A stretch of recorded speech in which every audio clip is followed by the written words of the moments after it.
Bago po tayo magsimula, mabilis lang po. Gusto ko lang muna buong pusong pasalamatan yung mga bago nating kaibigan. Yung mga bagong listener ng channel natin na Batang 90s Horror Radio. Pati syempre yung mga tropa nating mula simula nakikinig. Sobrang salamat sa inyo.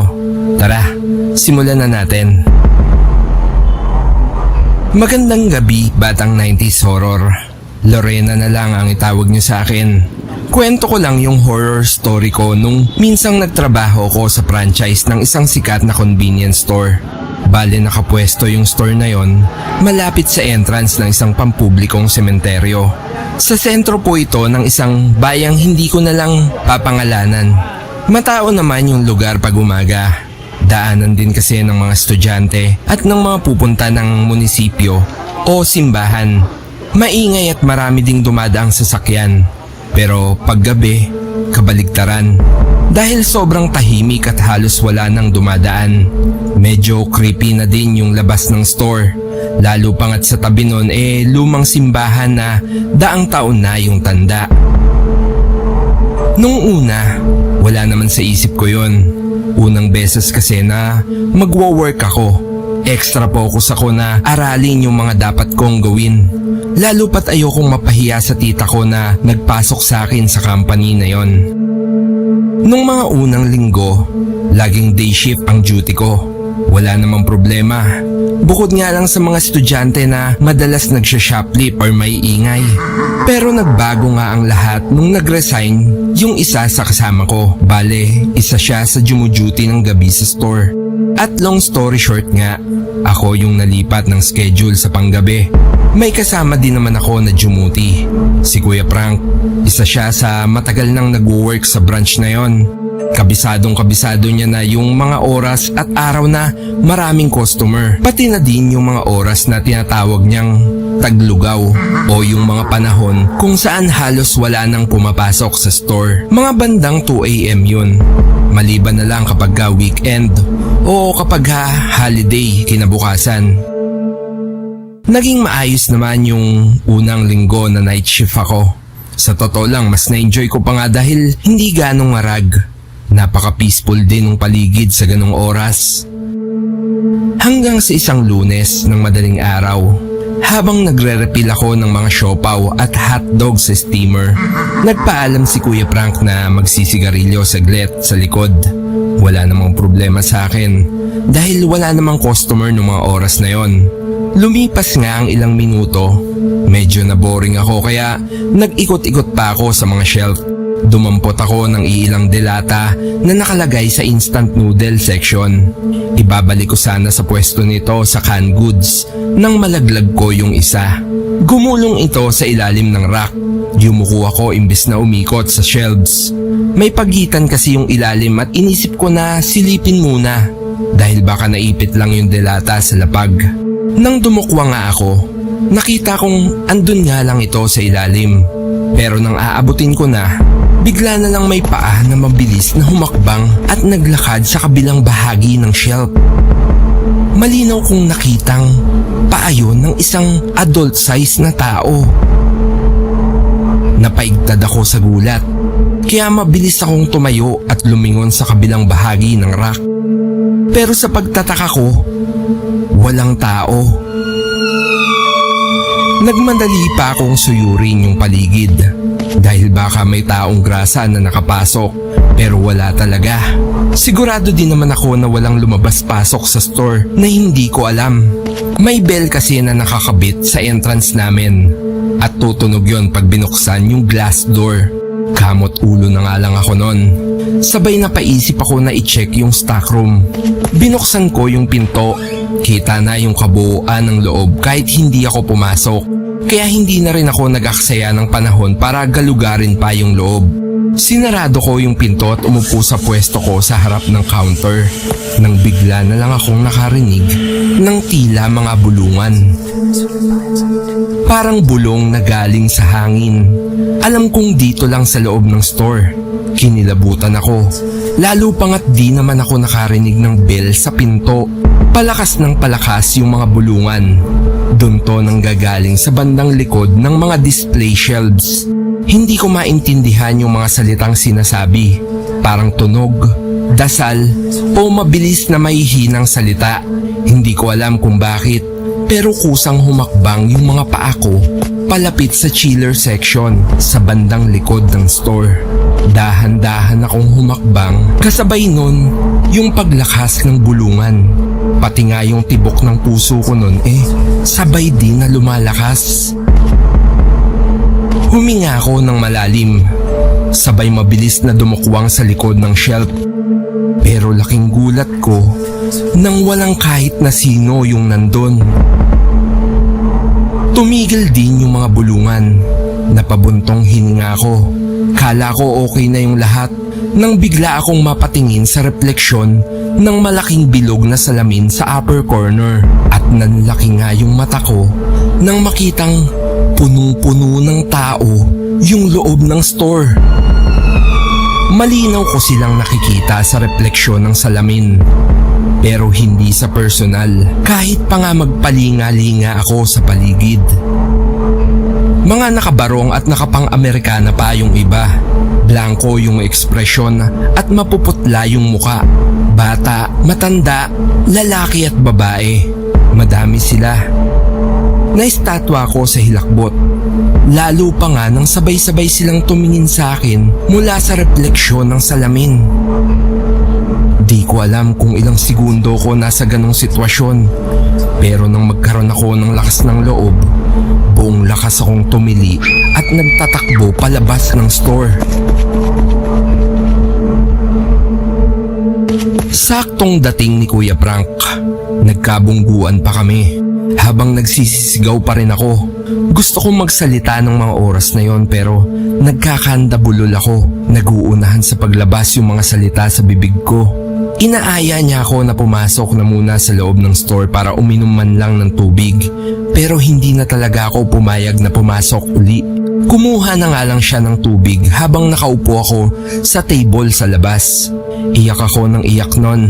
Buti nga wala pang masyadong dumadaan sa kalsada. Di ko alam kung ilang minuto ko ganon. At nang mahimasmasan nga ako, doon ko na kwento yung nakita ko. Napakamot na nga lang ng ulo si Kuya Frank. Di ko alam kung hindi siya naniniwala sa akin o sanay na siya. Yung reaksyon kasi niya, nung mga oras na yun parang nag-aalala lang siya sa akin pero hindi dahil sa nakita ko sa loob. Doon ko na nga nalaman na matagal na palang may mga nagpapakita sa store na yon. Paliwanag pa niya na baka daw dahil sa mga nagpapagpag o yung mga taong galing sa burol o nakikipaglibing kaya maraming naiiwang kaluluwa sa store na yon. Katulad nga po kasi ng sinabi ko kanina, malapit po kami sa entrance ng isang sementeryo. Pero iba yung nasa isip ko. Feeling ko, kaluluwa yon ng mga naninirahan dati sa lugar. Medyo historical kasi yung bayan na yon. At maraming nasawi doon ng mga lokal nung panahon ng digmaan. Pero ano't ano pa man, matapos nga yung madaling araw na yon hindi na ako uli pumasok. Kahit pa nga todo paliwanag si Kuya Frank na hindi naman daw nananakit yung mga multo. Nagtanong ako sa kanya kung yun din ba yung dahilan kung bakit nag-resign yung isang kasama namin. Pero sinabi niyang hindi. Kesyo naghanap lang daw ng ibang work na mas mataas yung sahod. Sa totoo lang hindi ko na alam kung maniniwala pa ako sa dahilan niya. Feeling ko kasi sinabi niya lang yon para hindi ako umalis. Dahil pag umalis nga naman ako, siya na naman mag-isa yung mag-duty sa gabi. Pero kahit pa nga, di na talaga ako nag-work doon. Todo sorry na lang din ako sa tita ko at pasalamat naman ako dahil naiintindihan niya naman.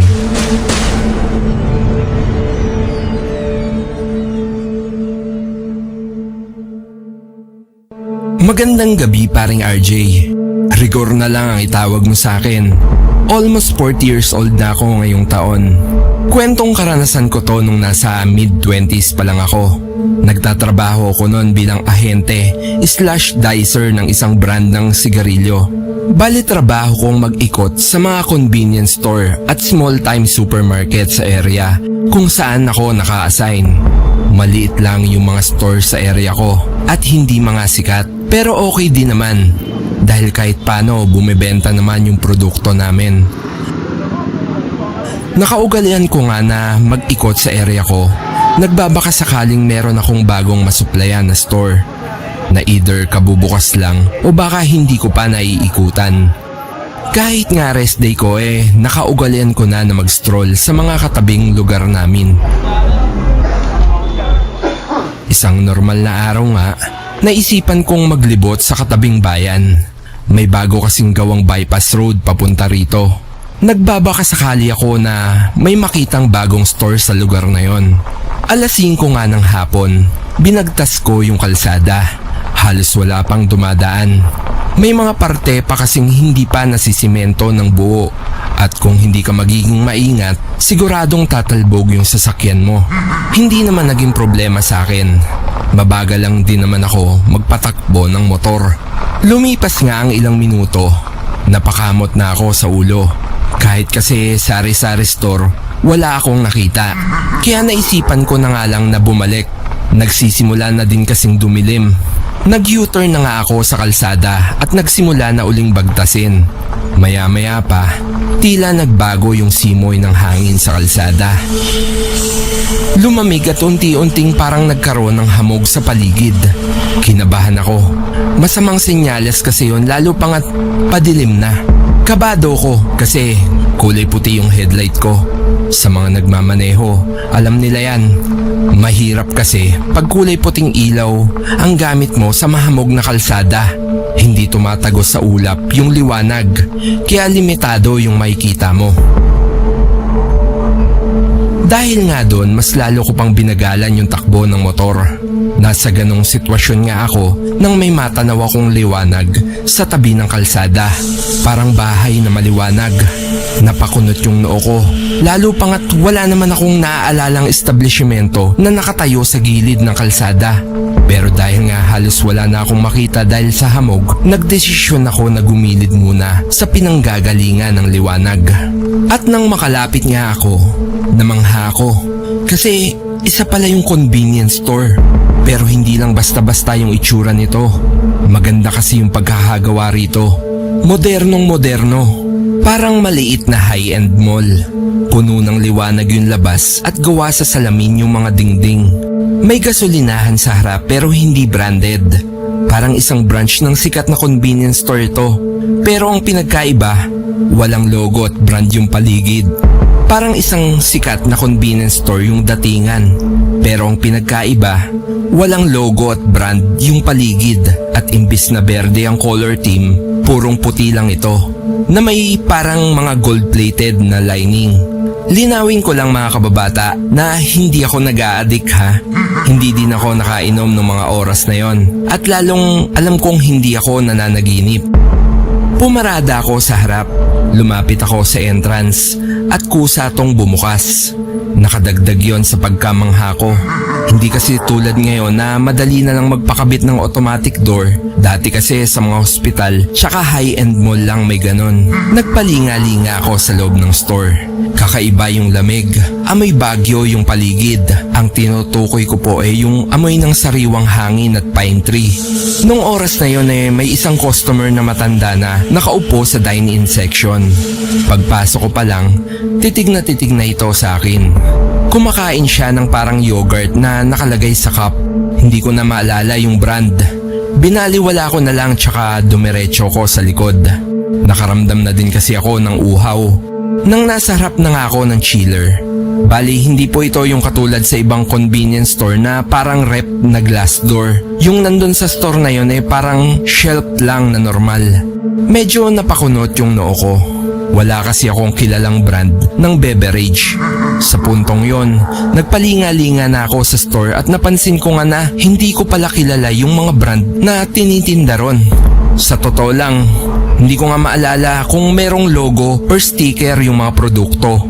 Mapakan goods at mga instant noodles wala akong maalalang tatak. Nagkibit balikat na nga lang ako. Sabay dumampot na lang ako ng kulay puting likido na nakalagay sa clear na bote na walang brand. Tingin ko parang buko. Yun hula ko lang. Bali hindi ko na kasi nainom dahil nung magbabayad na sana ako sa cashier, na-estatwa ko nung nakita kong chicks yung kahera. Sa part na to, ang naaalala ko lang talaga yung maganda siya. Hindi ko maalala kung anong itsura. Di ko din alam kung anong suot niya, kung anong kulay ng buhok o kahit anong detalye sa mukha niya. Medyo weird pag iniisip ko ngayon. Pero nung oras na yon, para akong nananaginip at go with the flow lang. Magbabayad na nga sana ako nang maisipan ko na mag-pitch sa kanya tungkol sa product namin. Sinabi ko na pwede akong magbagsak dito sa store nila ng produkto namin at bibigyan ko kako sila ng magandang presyo. Naging maayos naman kausap yung chicks na kahera na napag-alaman kong Kalila yung pangalan. Sinabihan niya ako na bumalik kinabukasan. Sumang-ayon naman ako. Sabay lumabas na nga sa store. Sumakay ako sa motor ko sabay bumagtas na nga uli pa uwi. Nakakapagtaka dahil wala pa yatang 5 minuto. Nakalabas na kagad ako sa bypass road. Wala ding senyales ng hamog. Pero ang talagang nagpakunot sa noo ko yung nung tignan ko yung relo ko, 9:00 na ng gabi. Nagtataka man, ang nasa isip ko lang nung mga oras na yon ay yung convenience store. Umuwi nga ako sa bahay. Sinulat ko sa schedule notebook ko yung lalakarin ko kinabukasan. At kinabukasan nga pagpasok ko, unang ruta kagad namin ng delivery driver ay yung convenience store sa bypass. Parehas sa intersection na dinaanan ko pa uwi yung dinaanan namin. Pero laking pagtataka ko dahil after ng 10 minuto, hindi pa din namin nararating yung store. Kamot ulo ko. Kala ko kasi nalagpasan namin. Pero imposible kasi dahil kung tama yung pagkakaalala ko, sobrang kapansin-pansin yung establishmento na yon para hindi namin makita. Maya-maya pa, sinabihan ko yung driver na mag-U-turn na kami. Bungad lang kasi kako ng bypass yun, dagdag ko pa. Nagtataka man, sumunod siya sa akin at bumaling.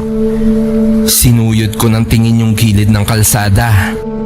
Nung mga oras na yon, medyo nagdadalawang isip na din ako kung totoo ba yung nakita ko kagabi. Nang bigla akong may natanaw sa likod ng talahiban.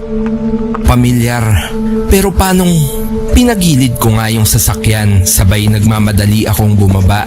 Hinawi ko yung matataas na talahib gamit yung kamay ko at bumungad nga sa akin ang isang abandonadong gasolinahan na may lumang convenience store sa likod. Parehas ng disenyo sa establishmento kong nakita, pero kabaligtaran sa malinis at modernong itsura nito kagabi yung nasa harap ko ngayon. Yung nasa harap ko ngayon ay parang ilang dekada ng abandonado. Tuklap na yung mga palitada, basag-basag na yung mga salamin at puno na ng lumot. Pinunasan ko ito para makasilip sa loob at nakita ko ngang madilim at sira-sira na din ang loob nito.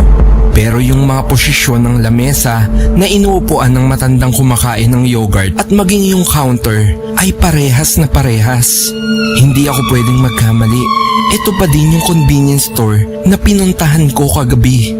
Napatras nga ako. Nakaramdam ako ng kilabot sa buong katawan ko. Bumalik ako sa sasakyan na tulala. At nang medyo mahimasmasan nga ako, doon ko palang kinuwento sa driver ko. Sa tingin niya daw, naingkanto ko. Pero hindi yon yung tingin ko Feeling ko, glitch in the matrix. O baka time travel. Pero kung ano pa man, hindi ko na nalaman. Hindi ko na din kasi uli nakita na naging maganda yung abandonadong convenience store. Hanggang ngayon dito pa rin ako sa company namin nagtatrabaho. Pero hindi na ako nagpupunta sa field. Hanggang dito na lang yung kwento ko, paring RJ. Maraming salamat sa pagbabasa. Good luck sa Batang 90s Horror Radio. Magandang araw sa lahat ng listener ng Batang 90s Horror Radio. At sa iyo, paring RJ. Ikaw na lang bahala mag-ayos ng storya ko dahil baka hindi ganong maintindihan kung rekta mo nang babasahin. Mabanggit ko lang pala na hindi to kwentong multo o aswang. Pero sobrang kaba at takot yung naranasan ko nung mga panahon na to. Kaya baka ubra pa rin naman sa channel mo. Bale, itago mo na lang ako sa pangalang Onyx. Nangyari tong karanasan ko nung 2008 or 2009 yata. Basta kausuhan yon nung Nokia na cellphone na may camera. Nung mga panahon na yon, piling pogi talaga ako. Maganda kasi yung cellphone ko palagi. Papalit-palit pa dahil uso yung buy and sell nun. 4 o 5 cellphone yung madalas na meron ako. Bumibili kasi ako ng second hand na mura. Tapos ibebenta ko ng may tubo na. Bukod sa cellphone, meron pa akong motor. Dati kasi iba na talaga yung dating mo. Kumbaga plus pogi points na din pag may motor ka. Di tulad ngayon na halos lahat may wheels na. Kumbaga nga nung mga panahon na yon ang taas na ng self-confidence ko pagdating sa mga babae. Ang bilis ko lang kasi makakuha ng chicks. Pero nagbago nga ang lahat sa akin nung minsan akong nakipag-meet sa isang bebentahan ko ng cellphone. Napagkasunduan naming mag-meet sa isang mall sa Valenzuela. Ako yung unang nakarating, kaya tumambay muna ako sa isang fast food resto. Dinescribe ko na yung sarili ko tsaka yung suot kong damit. Para kung sakaling darating siya pwede niya na akong lapitan na kagad.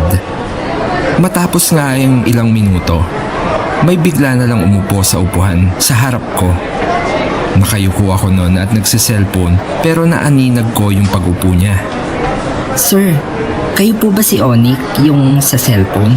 Tinaas ko naman yung ulo ko at nakangiting sumagot. Oo ma'am, kayo po ba yung buyer? Pagtingin ko nagulat ako dahil isang napakagandang babae pala yung kausap ko. Di ko kasi alam itsura niya dahil sa text lang siya nag-inquire. Napahinto ako tapos medyo napalunok ng laway. Speechless kumbaga. Ngumiti naman ito sa akin sabay sabing, Pasensya na po ha, traffic kasi. Kanina pa po ba kayo? Hindi naman. Wala pa yatang 30 minutes. Tsaka sanay na ako sa mga meetup.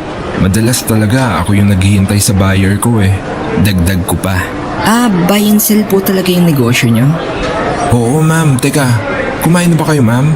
Baka nagutom na kayo dahil sa traffic. Kumain na ako sir, salamat. Check ko na po yung unit, okay lang ba? Sige po, wait lang. Sagot ko naman. Sabay labas sa dala kong paper bag na pinaglalagyan ko ng box ng cellphone. Ito po ma'am, mint condition po yan. With box tsaka kumpleto ng accessories. Kinuha naman niya ito at nilabas yung phone. Maya-maya pa nga, matapos niya i-check lahat ng features ng cellphone, nagwika itong, Sir, may iba pa ba kayong unit na dala? Ay, wala po ma'am Nasa bahay kasi. Sabi niyo po kasi itong model ng phone na to yung hinahanap niyo. Ay, sorry sir. Parang gusto ko kasi sana mamili muna sa mga unit na ibang model. Pero sa'yo pa din naman ako kukuha. Gusto ko lang makapili sa ibang phone na meron kayo kung sakali. Pwede ba? Nakangiti nitong wika. Nung narinig ko yun siguro kung sa ibang buyer na bad trip na ako. Pero dahil nga chicks yun imbis na mainis ako, pinagpatuloy ko ang pag-entertain sa kanya. Sige po, no problem. Bale, paano yan ma'am? Bukas ko na lang dalhin yung mga unit na meron ako. Tas dito na lang ulit tayo magkita? Pwede bang mamayang gabi din sir? Punta ka sa bahay namin, mag-isa lang naman kasi ako doon. Hindi pwedeng walang tao kasi walang magbabantay. Mag-add na lang ako ng panggas nyo sir. Nung narinig ko yun para bang lumiwanag yung mata ko. Nagpiling na naman ako ng mga panahon na yon. Sa isip-isip ko iba talaga ang karisma ko. Parang may masamang balak sa akin to ha. Parang gusto kong masolo sa bahay nila. Well, pagbibigyan ko siya total. Wala naman akong jowa. Wika ko pa sa isip ko. Ma'am, saan po ba yung bahay nyo? Uwi lang ako ngayon tas kunin ko yung mga unit. Naglabas naman ito ng papel at ballpen, tsaka nagsimulang mag-drawing ng parang mapa. Inabot niya to sa akin, sabay wikang, Diyan mo ako hintayin sa convenience store na malapit sa amin sir.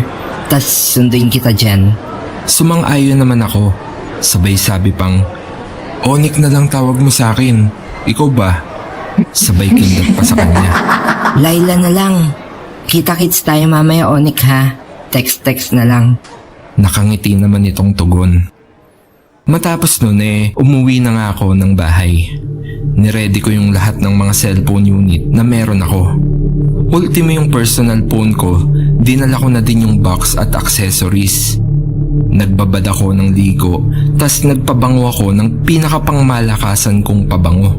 Sinuot ko din yung pang heartthrob kong damit, sabay umalis na nga ako. Medyo malayo pala yung bahay ni Laila. May nadaanan pa akong kalsadang dirt road na puro talahiban ang magkabilang gilid. Hindi naman ako nag-alala dahil medyo maliwanag pa ng mga oras na yon. At bukod doon, madami din akong kasabay na dumadaan. Nakita ko din may poste ng ilaw sa kabaan nito, kaya wala naman sigurong magiging problema mamaya pag umuwi ako. Matapos nga ang ilang minuto, tuluyan na nga ang dumilim. Sakto namang narating ko na yung convenience store na pagkikitaan namin ni Laila. Pumasok ako at luminga-linga sa paligid. Wala namang kakaiba. May ilang customer pa na kasalukuyang bumibili ng mga oras na yon. Matapos ko nga masigurado na wala pa si Laila, nilabas ko yung personal phone ko at nagsimulang mag-type. Laila, dito na ako sa convenience store na sinabi mo. Wait na lang kita. Sabay sinend ko na nga sa kanya. Matapos yun ay umupo ako sa dine-in section ng convenience store. Ilang minuto nga ang lumipas hindi pa din nagre-reply si Laila. Kaya minabuti kong kumain na lang muna ng rice meal na available sa store. Wala na din kasing customer nung oras na yon at naisip kong nakakahiya naman kung makikitambay lang ako. Bukod dun sa layo ng minutor ko, nagutom na din talaga ako. Habang nasa counter nga ako para bayaran yung rice meal na binili ko, bumukas yung entrance ng store. Tumunog yung bell na nakalagay sa entrance nito. Kaya napatingin ako. Kala ko si Laila na, pero hindi pa pala. Dahil dalawang lalaki na may kalakihan ng mga katawan ang pumasok sa store. Napakunotang noko. Medyo tamang hinala ako sa mga itsura nila dahil para silang mga goons sa pelikula. Nakita kong luminga-linga ang mga to at maya pa nga napatingin yung isa sa akin. Naglakad ito papalapit sa pwesto ko at kinabahan ako. Akala ko kasi hold-upper. Pero pumila lang ito sa likod ko. Matapos kong magbayad, tinungo ko na uli ang table sa gilid na bahagi ng store. Napatingin ako sa lalaking pumila kanina sa likod ko at nakita kong bumili ito ng isang kahang sigarilyo. Nakahinga naman ako ng maluwag nang lumabas na silang dalawa. Sabay pasok naman ng ilang kabataan na dumiretso sa beverage section. Napatingin ako sa relo ko at nakita kong alas 7 na. Sinilip ko yung personal phone ko at wala pa ding reply si Laila. Inisip ko na baka nakatulog siya o may ginagawa pa kaya hindi nito napansin ang text ko. Binagalan ko na lang yung pagkain ko para na din may dahilan ako para maghintay sa loob ng convenience store. Hindi naman aircon sa loob pero kahit paano may electric fan at hindi malamok. Mabanggit ko lang pala na doon ko lang napansin na medyo alanganin pala yung pwesto ng convenience store sa lugar na yon. Nasa kanto kasi siya ng bagong sementadong kalsada. Tas magkakalayo pa yung mga bahay sa paligid. Nang matapos ko nga yung kinakain ko, tiningnan ko yung cellphone ko. Pero wala pa ding reply si Laila. Doon na ako medyo napailing. Langya, na-India na yata ako ha. Mahina kong wika sa hangin. Muli kong kinuha yung phone ko at sinimulan kong tawagin ang numero niya. Pero sa pagtataka ko unattended ito. Ilang beses ko pang sinubukan pero wala talaga. Doon na nga ako nagdesisyon na umuwi na. Kamot ulo pa akong sumakay sa motor ko, medyo nakaramdam na ako ng inis nun. Lalo nang makita ko sa relo ko na mag-aalas 9 na. Sayang lang yung oras at gasolina ko. Ano kayang trip ng babaeng yun? Wala naman akong kasalanan sa kanya para pagtripan niya ako. Bago ko simulan yung biyahe, luminga-linga ako at dun ko napansin na wala nang tao sa paligid. Maaga palang matulog ang mga tao dito. Kahit mga sasakyan, wala nang dumadaan. Agad kong pinaandar yung motor ko at humarurot palayo sa convenience store. Ilang minuto na nga akong nagbabiyahe nang matanaw ko na yung talahiban na dinaanan ko kanina. Nakaramdam ako ng kaba nang mapansin kong sobrang dilim dito. Hindi kasi bumukas yung mga poste ng ilaw sa lugar na yon. Pero no choice ako. Di ko kasi alam kung may iba pang pwedeng daanan palabas. Hindi pa naman kasi uso noon yung online map. Kaya wala akong nagawa kundi dumiretso. Kasalukuyan kong binabagtas yung rough road na kalsada nang bigla na lang nag-ring yung cellphone ko sa bulsa. Naisip kong baka si Laila yon at nandun na siya sa convenience store. Hininto ko yung motor at dinukot yung cellphone. Nakita ko nga sa screen na si Laila nga yung tumatawag. Sasagutin ko na sana nang bigla na lang may humawak sa braso ko. Huwag kang kikilos ng masama pare, kung ayaw mong masaktan.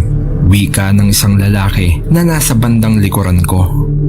Para akong binuhusan ng malamig na tubig at nakaramdam ng sobrang takot. Lalo pa nang makaramdam ako ng bahagyang pagkirot sa tagiliran ko. Tingin ko isang matalim na bagay ang nakatutok sa akin at bumabaon na ito sa akin ng bahagya na estatwa ko at hindi nakagalaw. Maya-maya pa, isang lalaki uli ang lumapit sa akin. Pinatay niya yung makina ng motor, sabay hinila niya ako pababa. Sobrang dilim, wala akong makita. Maya-maya pa naramdaman kong binuksan ng isang lalaki yung compartment ng motor ko, kung saan nakalagay yung mga cellphone unit na dala ko. Kasalukuyan akong nakadapa sa kalsada nun at nakatukod yung tuhod sa likod ko nung may hawak sa akin. Maya-maya pa nga kinapkapan ako nito at naramdaman kong kinuha nito yung pitaka ko. Pinatihaya ako nito para makapkapan ako ng maigi. Pare, akin yung flashlight. Wika ng isa sa kanila. Ayaw nga bumukas Sagot naman ng isa. Habang tila tinataktak pa yung tingin kong hawak nitong flashlight nang bigla na lang umilaw at mapatapat sa kasama nito. Dahilan para makita ko ang mukha ng lalaking nakatukod sa akin. Nanlaki ang mga mata ko dahil namukaan ko siya. Siya, yung isa sa dalawang lalaking mukhang goons na nakasabay ko sa convenience store. Napamura ito sa kasama niya, sabay sigaw sa akin na pumikit daw ako. Langya, nakita niyo yung mukha ko pre. Galit na wika nito. Sumagot ako at nagmamakaawang nakiusap. Hindi po boss, hindi ko po nakita. Hindi po ako magsusumbong, kunin niyo na po lahat ng pera at gamit ko. Please, wag niyo lang ako sasaktan. Nanginginig kong wika. Huwag ka na magmaang-maangan. Nakita mo yung mukha ko Maya-maya pa, bigla na lang akong hinatak sa likod ng kwelyo ko at kinaladkad sa talahiban. Nagmamakaawa pa din ako dahil sa tingin ko mukhang tatapusin na talaga ako ng lalaking may hawak sa akin. Sobrang lakas niya at wala akong magawa kundi kumapit sa mga talahib na pinaghihilahan sa akin kahit pa nga magkasugat-sugat yung mga kamay ko. Maya-maya pa tinulak ako nito sabay tinapatan ako ng flashlight. Akma na sana tong lalapit uli sa akin at uundayan ako ng saksak nang bigla na lang namatay ang hawak niyang ilaw. Ginamit ko na tong pagkakataon para magmadaling tumayo at tumakbo. Hindi ko na makita yung dinadaanan ko sa sobrang taas ng talahib at sobrang dilim ng paligid. Pero wala na akong pakialam. Basta makalayo sa tiyak na kamatayan, gagawin ko ang lahat. Maya-maya pa may nakita akong maliit na barong-barong. Kinatok ko ito nang nagpapanik. Sabay lumabas dito ang isang may katandaang lalaki na may hawak na itak. Nakatutok ito sa akin. Sabay sabing, Sino ka? Anong kailangan mo? Napasalampak na nga lang ako sa lupa. Para bang bigla na lang naubos yung lakas ng tuhod ko. Manong, tulungan niyo ako. Hinolda po ako dun sa talahiban. Nakakahiyaman aminin naiyak na nga ako sa mga oras na yon. Binaba naman ito ang hawak niyang itak, sabay tumawag ito sa kasama nito sa bahay. Binigyan ako ng tubig at maya-maya pa nga nagpresenta ito na dalhin ako sa malapit na presinto. Nagpakilala ito sa akin bilang Manong Orly. Sumakay kami sa owner niya at hinatid niya ako sa police station. Nung gabi ding yun pinuntahan ng mga pulis yung lugar na pinag-holdapan sa akin. Pero katulad ng inaasahan wala na yung mga holdupper. Wala na din yung motor ko at mga cellphone. Nag-file ako ng complaint pero lumipas ang panahon wala na akong naging balita. Di ko na po alam kung nahuli ba yung mga holdupper. Ilang months din kasi akong walang cellphone. Natakot na din kasi ako kaya kahit nung nagkapera uli ako, hindi na ako bumalik sa ganong negosyo. At tungkol naman kay Laila, siguro hindi ko na malalaman kung kakontsaba ba siya ng dalawang holdupper. Dahil nga kasama sa nakuha sa akin yung cellphone na gamit ko sa pakikipag-usap sa kanya. Ayokong magbintang at ayoko na ring mag-assume. Kung ano pa man, karma na lang yung maniningil sa kanila. At sa akin naman, sana wag ako'y judge ng mga tagapakinig mo. Oo, alam ko na mali yung mga desisyon ko ng mga oras na yon. Pero I learned my lesson naman. Bali hanggang dito na lang yung kwento ko, paring RJ. Next time, share ko naman yung kwentong engkanto ko. Salamat sa lahat ng nakinig sa kwento ko at more power sa channel mo.